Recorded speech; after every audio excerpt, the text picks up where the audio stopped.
The Tom Mix Straight Shooters are on the air. And here comes Tom Mix, America's favorite cowboy. Up, Tony, cowboy! When it's round the time in Texas and the bloom is on the stage, then I long to be in Texas, back a-riding on the range. How it beckons, and I reckon I would work for any way to be free again, just to be again where the bloom is on the stage. The Tom Mix Straight Shooters bring you another episode in the mystery of the Flying City. Tom Mix is in a tough spot, and no one knows it better than he does. Waging a battle against the clever and crooked promoter Morgan Garrity, Tom has bought up every one of the ranches Garrity wanted to get his hands on, promising to pay for them in 60 days. Anxious to help the hundreds of aircraft workers and their families, all of whom have come to Dobie County to work on the Twin Rivers Aircraft Corporation's Flying City, Tom has also guaranteed to find homes for them. Now, where in the world he'll find them is a seemingly unsolvable problem. But there's more trouble than this in store for Tom, as we're about to find out.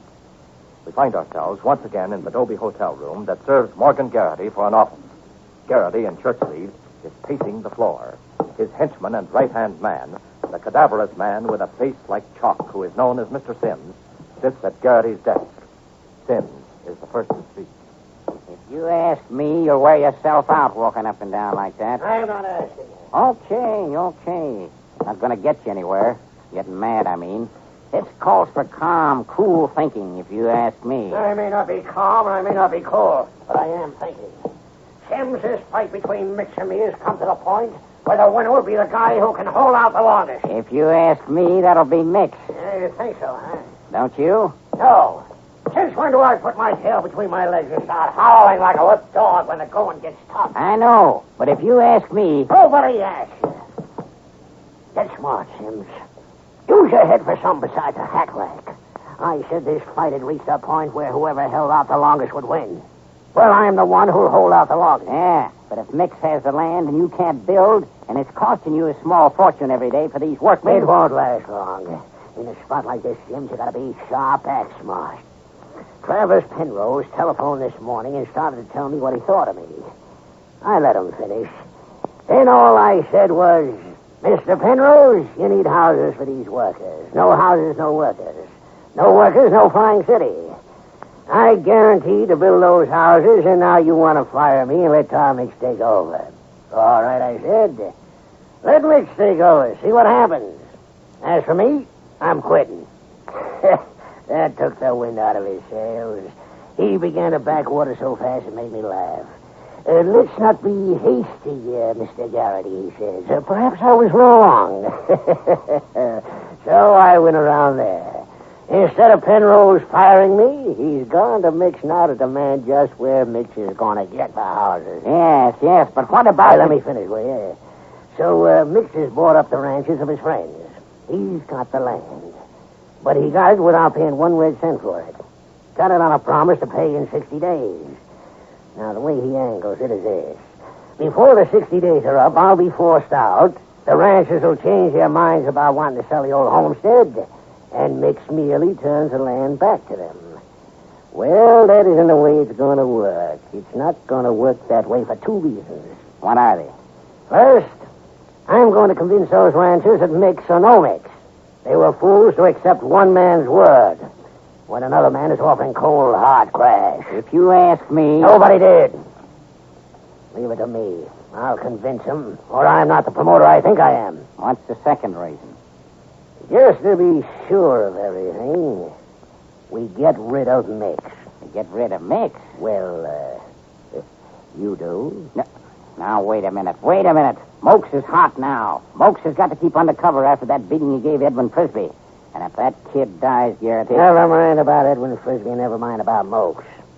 You're going to handle this personally. I don't go in for killing, Garrity. There's a first time for everything. Look, Garrity, I'm not kidding. If you want Mix killed, you'll have to get somebody else. Will I, Sims? Will I really? You've got me just where you want me. And you know it, don't you? If you ask me, Sims, I have.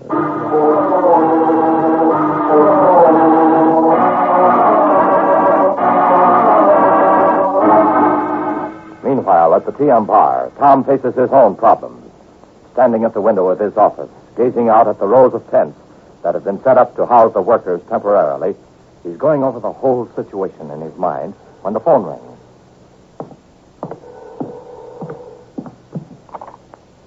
Tom Nick speaking. Oh, hello, Doc. No. You're not disturbing me. Young Frisbee. As bad as that, eh? Well, whom would you recommend, Doc?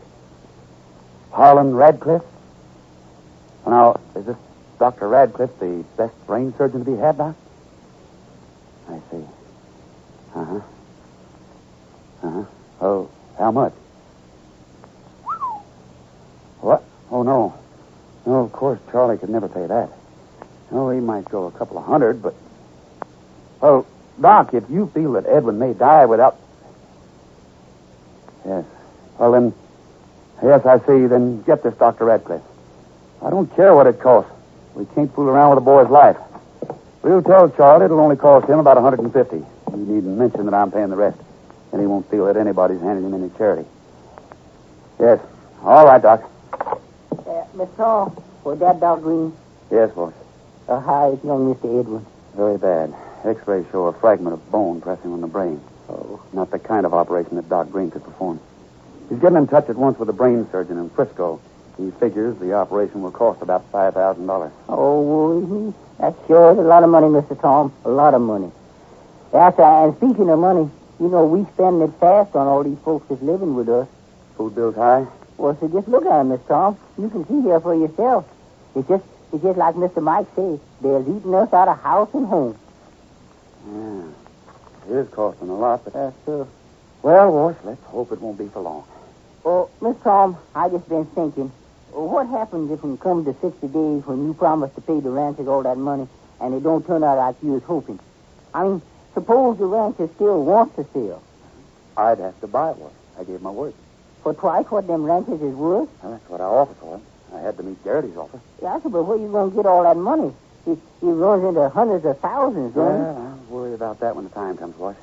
My plans go all right. Every rancher who was itching to sell his ranch will want to keep it, and I'll be able to hand it back to him. Well, so it seems like to me that's kind of awful lot on folks' good sense. Well, I'm counting on their hearts and not their heads, boss. I know how I'd feel if I had to leave the TM bar.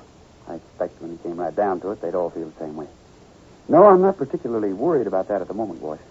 What does bother me is how and where I'm going to get living space for all these folks. Oh, golly, too goodness, Miss Tom, I don't see why that should be your worry. I'm taking it on myself, boss. I had to, if I'm to beat Garrity at his own game and drive him out of Dobie. Well, land sakes to Betsy, come to cold weather, these here folks that just can't go on living in tents like soldiers.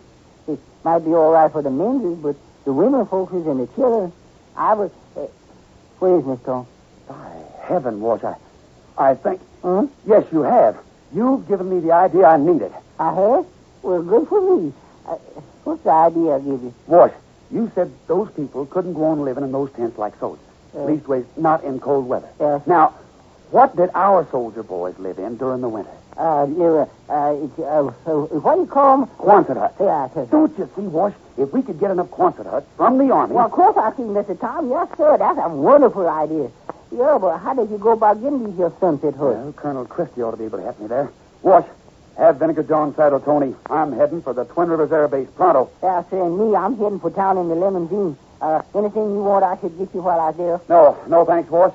Just get Tony saddled and hurry. I goes outside. That rug will be the death of me, yes.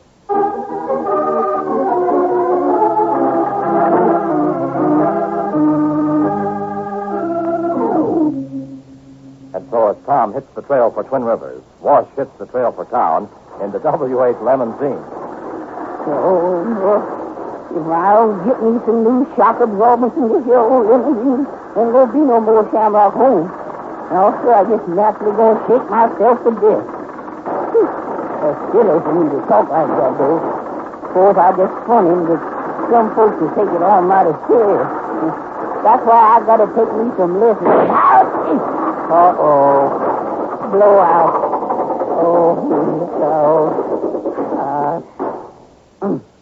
Ain't that something? Shamrock home after the quarry. Got to stop to fix a flat tire. Yeah, he's a king be fixed.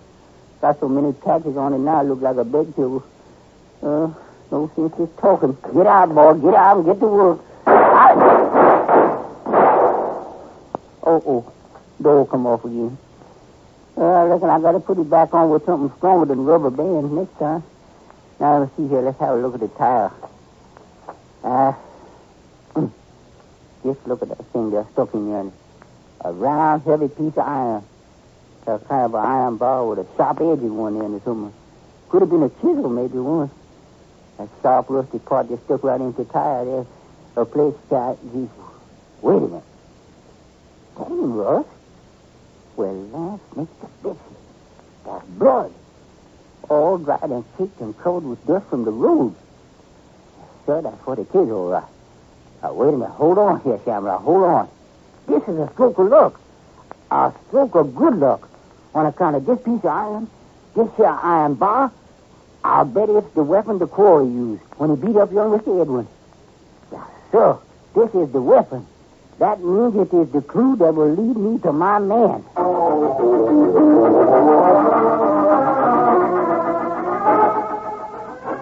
Some hours later, as twilight falls over the range, another scene takes place at Wolf Creek. You know where Snake Bridge is, the narrow wooden bridge that crosses Wolf Creek just below the Circle S. Well, in the bushes that line the creek, a man is carefully concealed. A tall, thin, cadaverous man with a face as white as chalk. That's right, Mr. Sims, of course. Kneeling on one knee in the bushes, unseen but able to see, Mr. Sims keeps his eye on the wooden bridge, Snake Bridge, and the road that leads to it.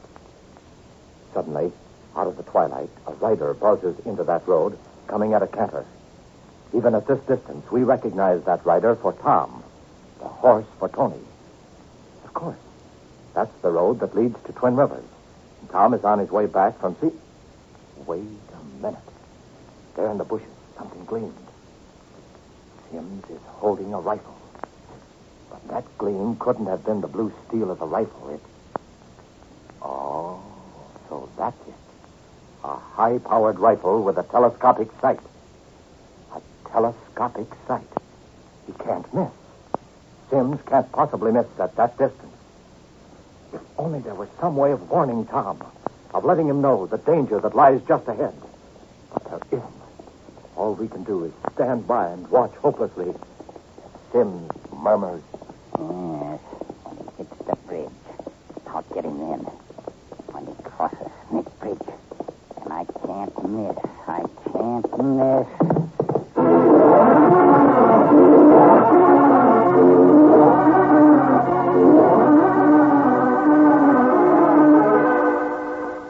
Straight shooters, there's mile-a-minute action and thrills galore in store for us tomorrow. So don't fail to be with your pal Tom Mix for the next thrill-packed episode of The Mystery of the Flying City.